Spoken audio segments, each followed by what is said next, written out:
And good morning, everyone. I'd like to welcome you to another live Xanadu Gallery Art Business Academy live online critique group session. Today is Wednesday, July 29th, 2020. It is good to be back here with you on a Wednesday morning. I'm seeing your comments in the chat that everywhere is hot, 95 in Arizona, hot in New Mexico, Massachusetts. I'm happy to report that it's also going to be hot in Pine Top today. We're going to hit 81, and we can only hope that a thunderstorm will come in this afternoon and cool things off.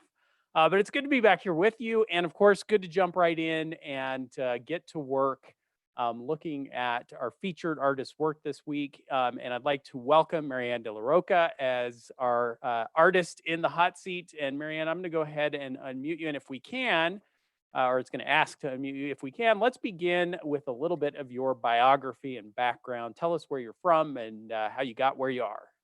Sure. Well, good morning and thank you. I am really excited to be here. So I'm Marian De La Rocco. I happen to be a colored pencil artist from Maryland. And I started colored pencil, I'd say about 8 years ago. I had, life had kind of taken over. I had maybe done some art in college, but I was a math major.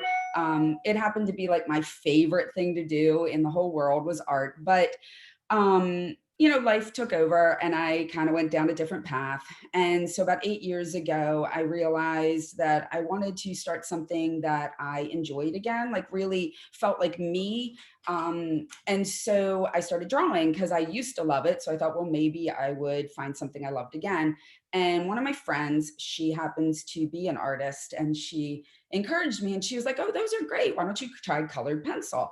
And so, not knowing what colored pencil was, I went and bought a set. And I thought they'd be like graphite pencils, and they're nothing like graphite pencils. And I made what I like to call a lovely mess and got hooked on the medium and kind of sought out someone local who actually ended up now, she is the president of the Colored Pencil Society of America. She wasn't at the time, but when I met her, she was, and she kind of got me hooked and started getting me into CPSA events. So I joined, and one of the things that Colored Pencil Society is trying to do is show that colored pencils can really actually be a fine art medium. They're professional grade, they're archival. We do all sorts of testing on light fastness, all sorts of stuff like that. And sort of through CPSA, I kind of found my niche of what I like to call distorted art. A lot of people throw me under abstract, but I have such a fine idea of what I think abstract is. So I like to say it's distorted because I do take natural references and I like to distort them through glass and liquids. And I love to see the way light plays with those elements. And so that's kind of where I am now. I'm very much in that distorted art realm. And how about kind of your experience in terms of showing and exhibiting the work and selling the work? So it's been kind of mixed. I liken myself to like that TV show that's critically acclaimed. You know what I mean? All the Yeah. critics love it, but maybe not the everybody's buying it kind of thing. I have sold color pencil pieces. Um, they tend to be commissions. So I do get those. And that ranges everything from portraiture up to being more abstract, but it is typically commission pieces. I was lucky enough to sell one of my pieces over Mother's Day weekend during the whole pandemic. So that was kind of cool.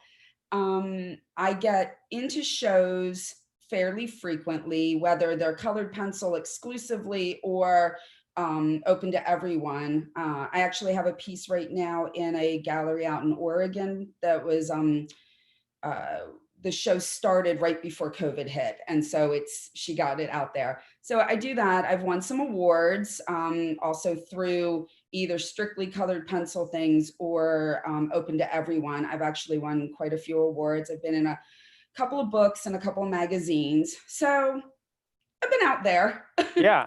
Yeah, excellent. So that gives us a good baseline for background and understanding the work. Let's jump over and take a look at the work itself. Those of you who participate regularly will get a little bit of a sense that we're on a little bit of a theme here. And that is that over the last couple of weeks, we've been looking at work that falls outside the territory of what we would think of as the mainstream core traditional artwork. In terms of either the media or the subject matter, and today is no exception to that, of course, with colored pencil being the medium and the subject matter being unique. And so let's just scroll through and look at the work. And Marianne, maybe you can talk to us a little bit about these pieces as we see them. Kind of, you already mentioned kind of how you're coming through with the imagery and subject matter, but maybe talk a little bit about what's unique about each of these pieces.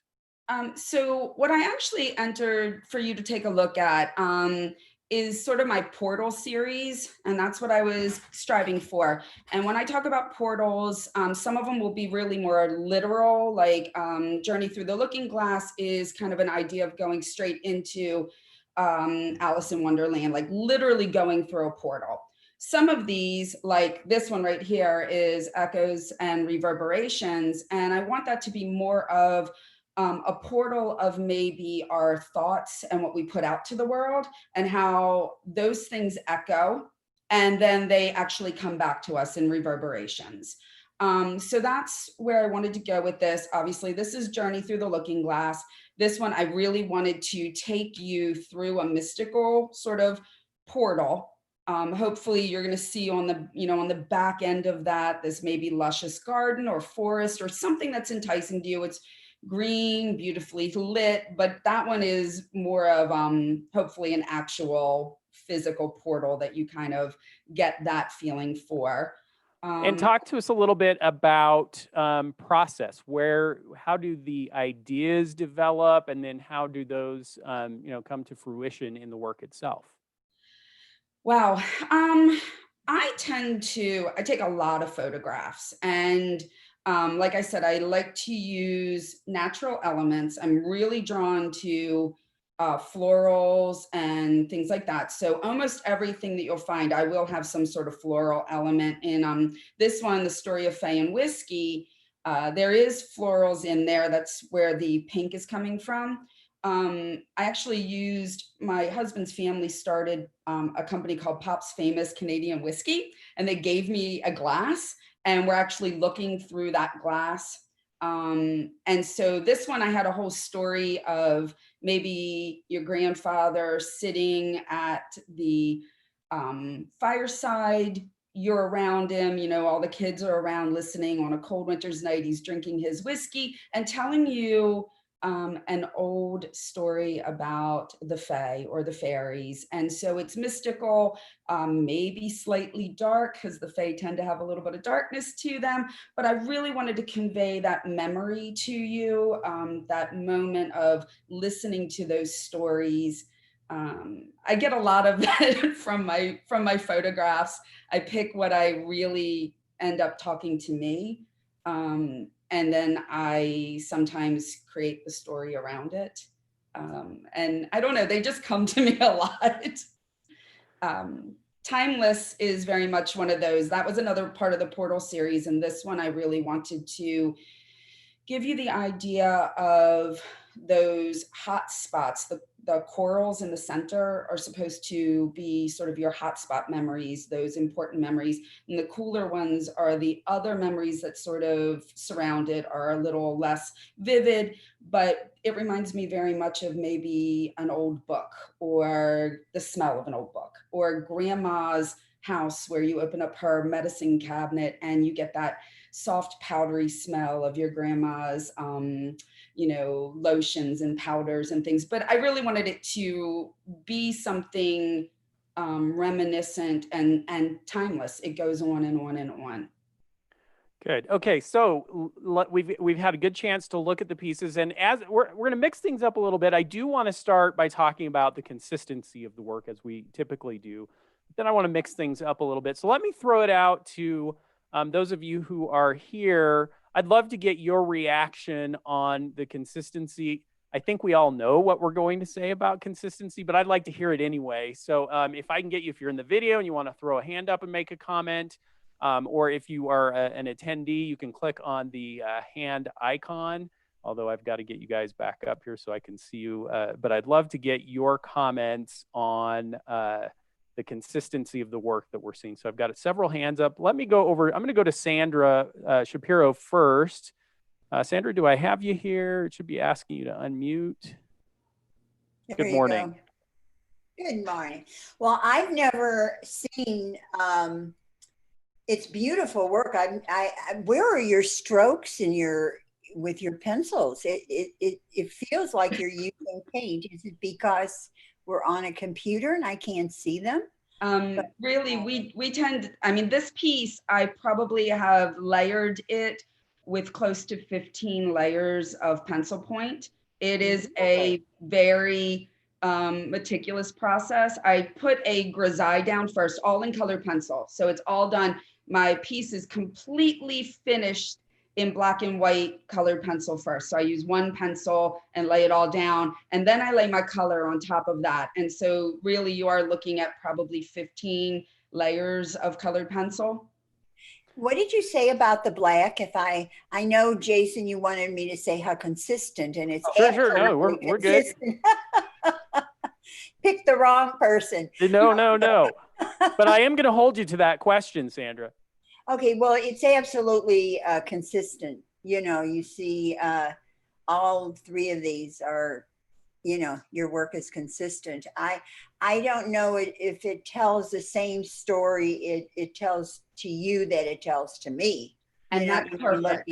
Question, right? Yeah, but I can understand the love and the story you go through in your mind as you're doing that, because don't we all? You know, as we paint or whatever we're doing, we're telling a feeling or a story, you know. So it's very unique, and I'd like you really to talk more about how you do this. But yeah, I think this is work, and I'm glad you brought it up, Sandra, and I think that this is going to be a very important aspect of what we talk about today, and that is that when you are working in a medium that is outside the mainstream, that's different and unique, you are going to get a lot of questions about technique. Sure.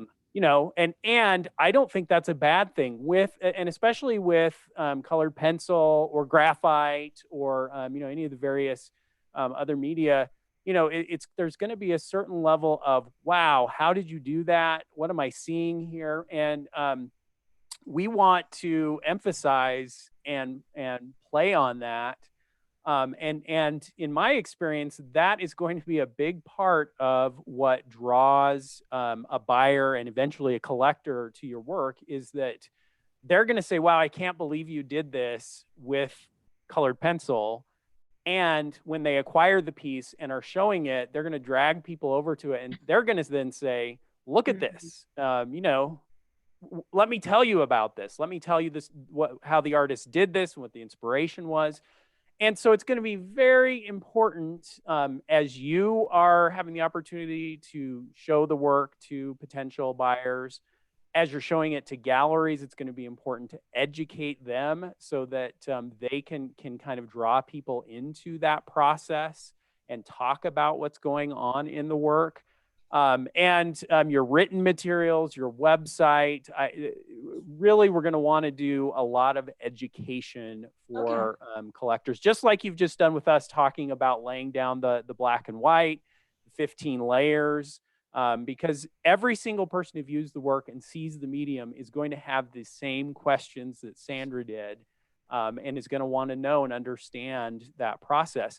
And getting back to consistency, obviously the consistency of your medium and that process really, in my mind, ties all this work very strongly together. We're going to see presentation in a minute too, and I think that also can be a big help. But yeah, I would love any other comments or feedback on consistency. Did I have someone in the video who wanted to hop in and make a comment? No? Going once? All right, then I think we're going to go to the conclusion that yes, consistency is not an issue here. We feel very good about the consistency of the work. Now, here's where I want to do something a little different that I haven't done before. I want all of us to put ourselves in Marianne's shoes and imagine ourselves being Marianne. We're creating her work. We know a little bit about the process and what her vision is for the work. What do you think are her biggest challenges in terms of getting the work out for exposure, in terms of kind of building sales around the work? What do you perceive or just in terms of creating the work itself, how do you imagine and what do you imagine are the biggest challenges? And Marianne, I'm going to have you hold off for just a minute because then I want to see how close we are in creating empathy for the challenges that you face. Let me go to Catherine first. Catherine, I think I've got you if you can unmute. From what she says about how long it takes to create each piece, that might be the stumbling block. Yeah. Okay, we're going to hold off on that because I'm definitely going to want to come back to that question. Just the pure amount of labor that must be going into each one of these pieces. What else? What other challenges do you think? And I'm going to go to Gloria. See if I can get you in there. Callahan, I think it is Gloria Callahan on a MacBook. Gotcha, Gloria. Hi there. Sorry, I'm a colored pencil artist also. Marianne's also in our CPSA group in DC. I've had challenges marketing my work with galleries, especially when it's on paper. It's seen as a lesser media, oil is king, and it's just typically seen as a lesser media. And I find that besides the fact that it is very time consuming, and I love the media myself, it is a challenge in getting fine art galleries to promote your work. Take you seriously. Sorry. Yeah, no, that's okay. I was just saying to get the sense that the galleries are taking your medium and your work seriously and giving it the gravitas that it might deserve as a fine art. Right. And, even though I've shown in, New York and in the international show, I'm a member of the International Guild of Realism, all of that helps build your reputation. So that aside, just the media can be a stumbling block, I have found, with certain galleries in getting them to accept it as a fine art media. Even though you use light, fast pencils, I seal mine with an acrylic spray and work on board so that I don't have the glass to make it look like it's on paper. And I think work on paper can be a little difficult. Even pastel can be a little difficult. Anybody have feedback about that? And has anybody overcome that, I guess, is my concern. Sure. Marianne's doing some, work that's not the typical realism that I do. And I love her abstracting. So I think it's very contemporary, consistent, absolutely. I think she's pretty prolific for a colored pencil artist myself, knowing how long it takes. So those are just my concerns. Great points. And you're cheating a little bit, Gloria, because you're not really empathizing. You're in the exact same situation in terms of the medium, at least. But that's awesome because it really gives us an insight. Anyone else want to hop in? Kate, I think I saw you. Let me get you in. Okay. It was great to hear that one of your inspirations are glass. So like, yeah, right. I can't help but think it could be a really good part of a glass gallery where they're showing glass. That would be one. If I was you with these images, that is one of the first places I would look at. Are all the fine art glass galleries in the U.S. Yeah, that's an interesting suggestion, Kate, right? Because it's not glass itself, but the subject matter, thinking more in terms of subject matter rather than medium. Yeah, I think just something pretty eclectic. And I was also seeing like water and maybe water themed galleries. I think you should still expand beyond that, but I think people go looking for glass are going to love these paintings. with the glass. So Yeah, so and that raises kind of the interesting question, and Gloria touched on it as well, just in kind of in terms of, okay, who is it that is going to respond to my work and this medium that I'm working in? And I also need to be thinking about what is the process once I've got their attention. What's the process for then converting it from just attention into for a gallery an agreement to represent the work, and for a collector a purchase of that work. And so definitely that's going to be a challenge. I think I've got time. Let me see if I can fit one more in. I'm going to go to Kat Huddleston. Let me see if I've got you here, Kat. Good morning. Hi, can you hear me? Yep, gotcha. Hi, yeah, so I was thinking that one challenge might be to, for her inspiration when she's talking about things like the Fae. Now, I do fantasy art, so I understand that, but not everybody is going to understand that kind of an inspiration. And so I was thinking that might be a challenge for her. Although I think if you just look at her pieces, you're going to get whatever you want to get out of them. But that might be a challenge in her, presenting herself. Yeah, great point. Yeah, and Marianne, now it's your turn. Well, How much of what we said has resonated with you, and what other challenges are we not seeing? Well, I think you guys hit most of it on, the nail on the head right there. The one that I wanted to just address right there is I hate to name my pieces. I absolutely despise naming them because I don't like to drive people to a particular thought. But it's really bad when you just name things like Untitled number 72. Yeah, Untitled number 7. So I have been told, I try to do things like the name of Timeless.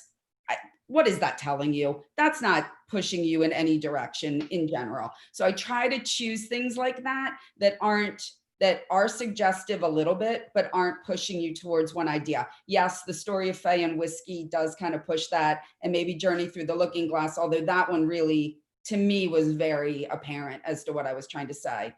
Yeah, I'm gonna argue with you a little, Marianne. I'm Okay. gonna disagree because of all of those pieces, and as you were talking about those pieces, I became more engaged and more interested as you started to tell your story and the inspiration behind it. And I could make an argument, I think, that showing the work in a gallery with an artwork statement next to it, talking about your inspiration and what you're achieving, I think you would actually find that really drives engagement. And sure, people are going to bring their own interpretation to the piece. But even then, I think that there can be some real power in them seeing what you're saying your inspiration was, and how you perceive the piece, and then them contrasting what they experience with the piece against that. I think it adds dimension to it. And so and to me, the Faye and whiskey glass, that story and that specificity of it, and the the background and your experience with it, to me, that resonates even more strongly now that I know that story. I knew there was something interesting when I saw the title, but then when you told the story and its family and and there's some darkness behind it potentially, to me, that adds a lot of dimension. And again, I think that is something that we can all do in our work, is be thinking about opportunities to tell those richer stories and invite people in. There is a risk that someone will look at it and say, oh, I didn't get that at all, and that turned me off or whatever. Sure, but I think you'll find that it is far more common that people are going to say, wow, I love this piece. It's colored pencil, and there's this very interesting story. In my experience, art buyers want to take that experience and that story as a part of their engagement with the work. And like I say, when they get it home and they start showing it to their friends and family members, they're going to love having that story that they can then tell. So I would kind of push more in the direction of storytelling with work that is so clearly in your creation of the work has a narrative behind it. And so, and then getting back to some of it. So yes, time constraint is a big one. And I will say, I can't remember which one of my CP friends said it, but I actually am probably one of the faster colored pencil people out there. I work pretty quickly. And once Oh, go ahead, Jason. Well, I want to pause you there and then we'll go back, but I want to Okay. throw up, let's talk about kind of production and we'll take it back to pricing because I think this is a really important thing to think about. Let's get in. So let's talk about a piece like this first one that we're looking at. It's a 15 by 13.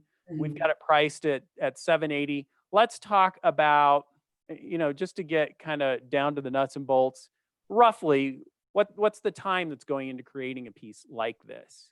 I tend to work Monday through Friday, usually.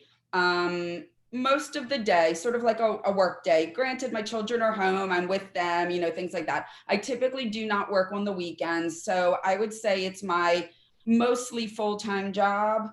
And it would take me probably closing in on a month to complete it. Like I said, So, and I'll pause you there because I just saw the eyeballs get big and start popping out in the video. So let's say 5 days a week and it's taking a month. And so if we didn't think this was a challenge, certainly this has to pop out now as, wow, okay, there is an amazing amount of work going into this. And then I can't help myself. I start to do some math where I say 780. Let's just say it was 15 days of work, and I start doing the division there, and I'm like, whoa. Okay, we just found another major challenge, right? Production versus potential revenue generated from the work. And, we can kind of see as we go through and look at the pieces at this scale. Would you say I'm right, Marian, that you're maybe producing 12 to 15 pieces per year?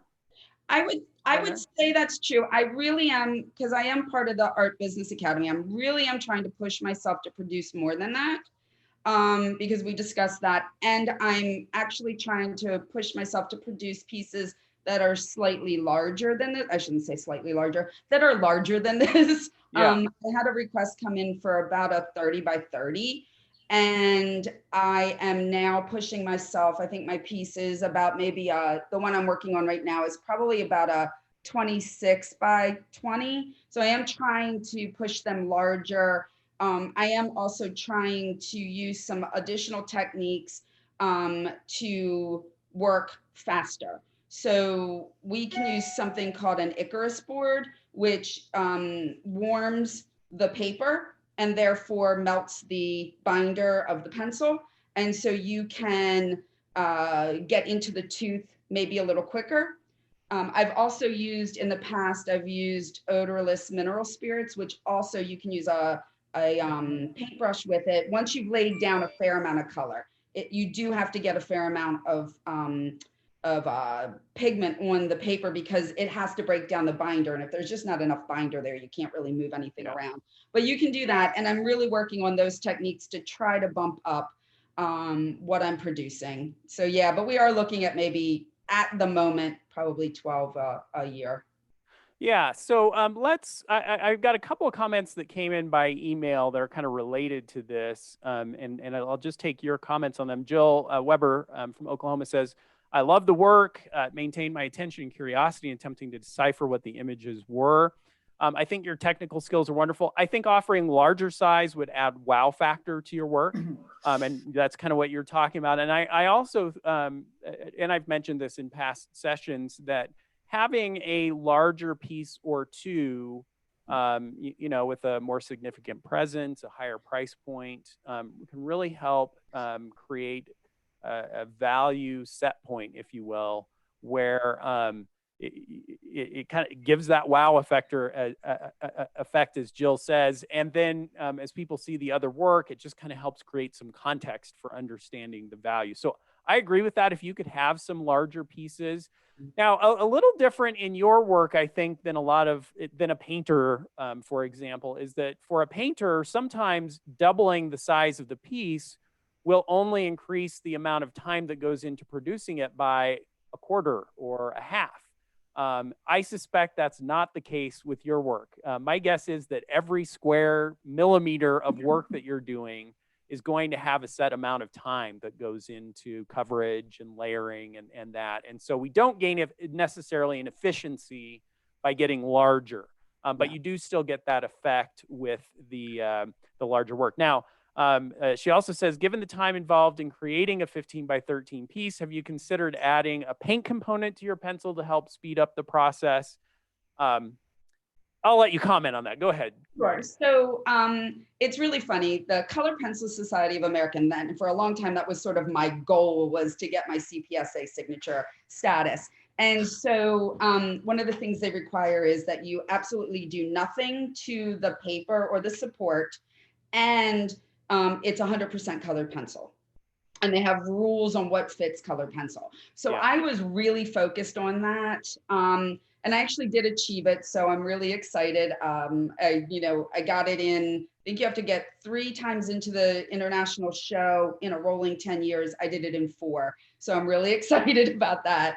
But one of the things is that now that I've kind of accomplished that, I'm starting to realize I don't have to do only colored pencil, right? It doesn't have to be that if I'm selling in a gallery or I'm selling to someone else. Sure. So a lot of people are using watercolor to lay down a wash. So you get a base color down. We also have watercolored pencils that you can do the same thing. Some people use pan pastels and lay down that initial background color so that you're not working on just white paper all the time. Yeah. And I am trying to kind of remove myself from that feeling that I have to stick to just colored pencil and start moving to, maybe using some things that would make it a little faster for me. Yeah.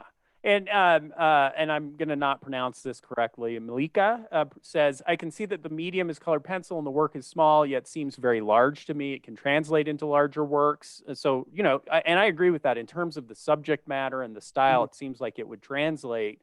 It would scale up very, very well. I would also think, you could scale down as well and even do some very smaller vignette size pieces into the mix that could, maybe increase the total number of pieces being produced and maybe charge more per square inch for the smaller pieces. So I think there could definitely be some value in mixing things up that way. She goes on to say, obviously, this is abstract work. It reminds me of graphic posters I've seen at the turn of the 20th century, Art Nouveau. And I would say that if you want to get similar results faster in a larger size, try different medium, perhaps lithograph. I can definitely see these as lithographs. So I think what we're seeing, though, is that sense, and we see it with those of us here, and a lot of the comments that I got was, it's all of us thinking and straining, ooh, how could we get more work out there and done? And then the other thing I would say, and this is more coming from me than comments, is that, when it comes to that equation of production versus value, there are things that you can do on the production side, to try and become more efficient and just get the raw number of pieces increased and out there. And then obviously there are also things you can do on the value side, namely increase the value. And I would say we would need to be thinking about pretty dramatic increases to start to bring that ratio of production to value into a line where we'd want it to be.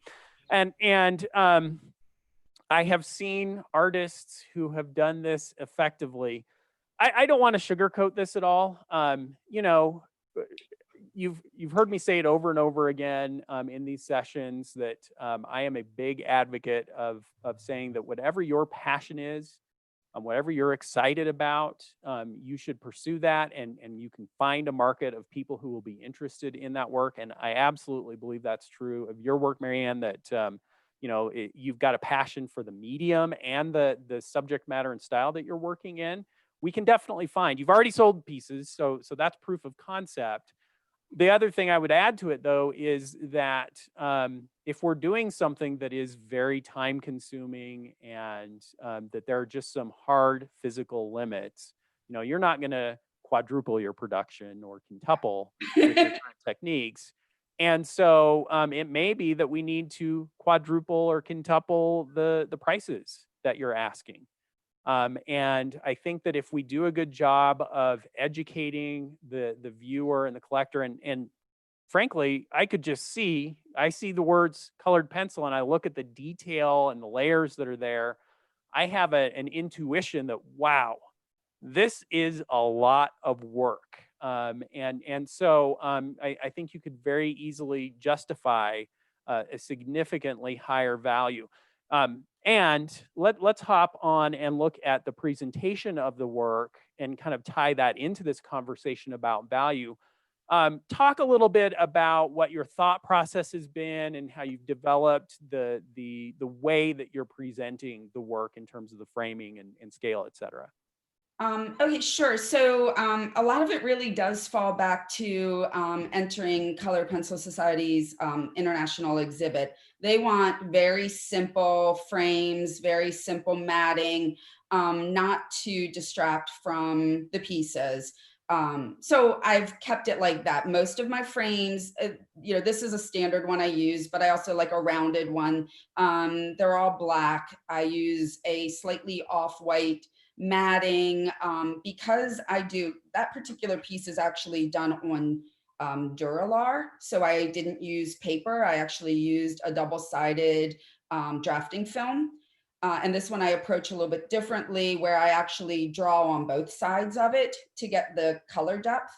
And that one, so you can see, when you look at it, you wouldn't see it, but the light passes through everything. And so I have a white backer board behind it for that. But they all tend to kind of look like this. It's the standard sort of gallery show framing.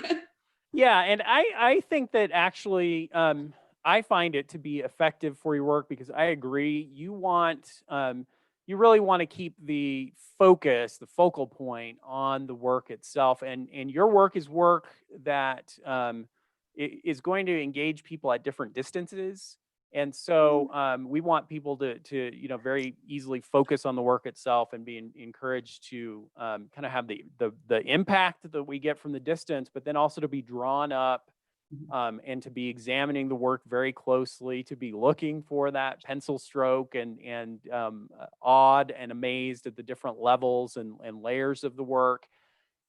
I do think, let me get to this image. I do think that you could get the same effect, but maybe have a little bit more impact if we were using a deeper frame. Okay. Maybe instead of this looks like it might be 3/4 to an inch deep.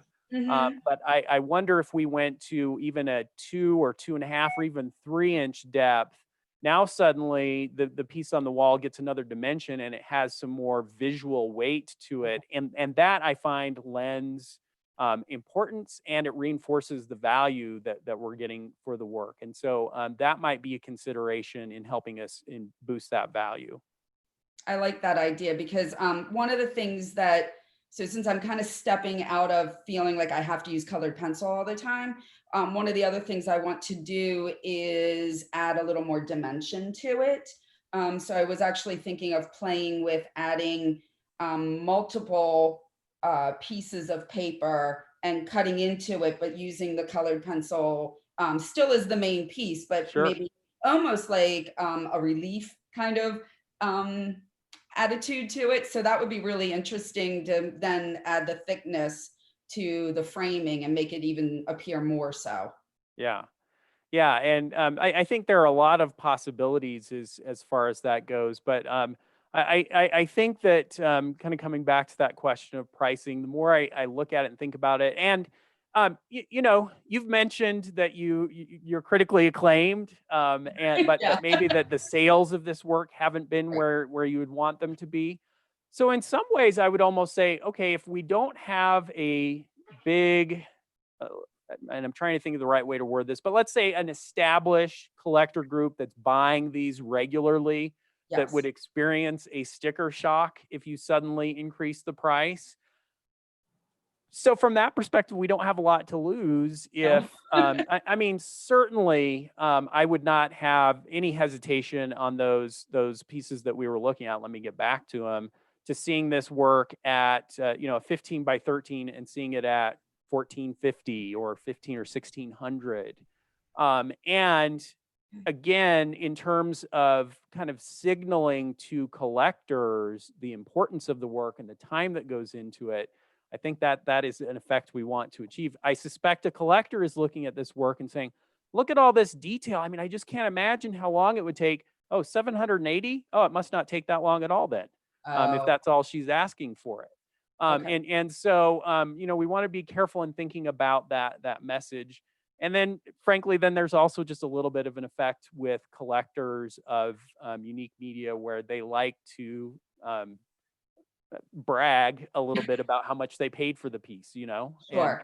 and or even just to themselves feel like, yeah, I'm making an investment in something here. And so I think those are the things that we come away from today thinking about is, okay, are there ways we can increase efficiency and produce more? Definitely increase the value. And then I think also just really educating and telling stories with the work. Your artist statement itself should be talking a lot about technique and layers and what you told us about creating the work. And then the individual artwork statements, spending some time creating narratives with the work. If it could be displayed with the work, we find that that is very effective, and shared on a website and on social media. I would encourage you to go more in that direction, not less. Okay, that makes a lot of sense. I like that idea, because everything does have a story for me. Yeah, let's tell it, and let's see what happens as we do that. And then, your portfolio that you're showing to galleries, I would format it in a way that we've got either the image and the story on the same page or on facing pages, and so that the gallery owner gets the sense that there's a narrative that goes with the pieces as well. Okay. And then I would also love to see in your portfolio images of the work, hanging in collectors' homes, or giving me a little bit of a sense of the work. And then as you get some larger works, showing some of the scale of those bigger pieces. We're quickly running out of time, but I think I see I've got a number of you that maybe want to hop in. Let's give some closing comments. I'm going to put everybody's hand down. And if you would like to hop back in, go ahead and raise your hand again, or if you're in the video, throw a hand up. Any closing comments? Elizabeth, let me go to you, and then I'll get into there we go. I think I should be asking you to unmute. I gotcha. Gotcha. Got me? Okay. Yep. I think your work is absolutely stunning. I at first thought it was watercolor. And when I read your description, I was just amazed at your technique to make it look that way. It just draws me in completely. I wanted to make a comment about the presentation, and I was wondering, because for me, the way that the motion is in the work, and that circular motion, I kind of feel like that black frame confines it. And I was wondering if you would think of expanding your mats wider and then putting like a brushed silver or maybe a white so that you have more space. Because I feel like that there's a lot of space that I enjoy while looking at it. And sometimes the black frame confines that feeling. That was just a suggestion, but keep doing what you're doing. And if you can get to larger pieces, I can't imagine what an impact that would be. Yeah, that's a great suggestion, and I would say that that idea of I mentioned depth, but also if with matting we can expand our horizontal and vertical dimension, now we're getting more impact on the wall, and suddenly it's a bigger piece without you having created a bigger piece. So we're cheating a little bit, but I think we're allowed to do that. And great suggestion. Let me go to Terry and see if I can get Terry on. Good morning, Terry. Hi, Jason. Gotcha. Marian, I'm a fan of your colored pencil work. I've illustrated for 30 years, and it is amazing to see what you do. I had the same thought as Elizabeth, that they deserve more space on the wall and a larger mat so that you focus in. But I also, you said you have a hard time titling, or you don't want to be specific with titles. And I know we talked about that. I was going through my mind thinking of titles just for fun, exotic titles. You know, something that juxtaposes the technicality of what you do with a romance, so that you're offering like the Fae and Whiskey and Fae, excuse me, that had a romance to it that sometimes something technically perfect needs to juxtapose next to it. So I think your titles are probably really important.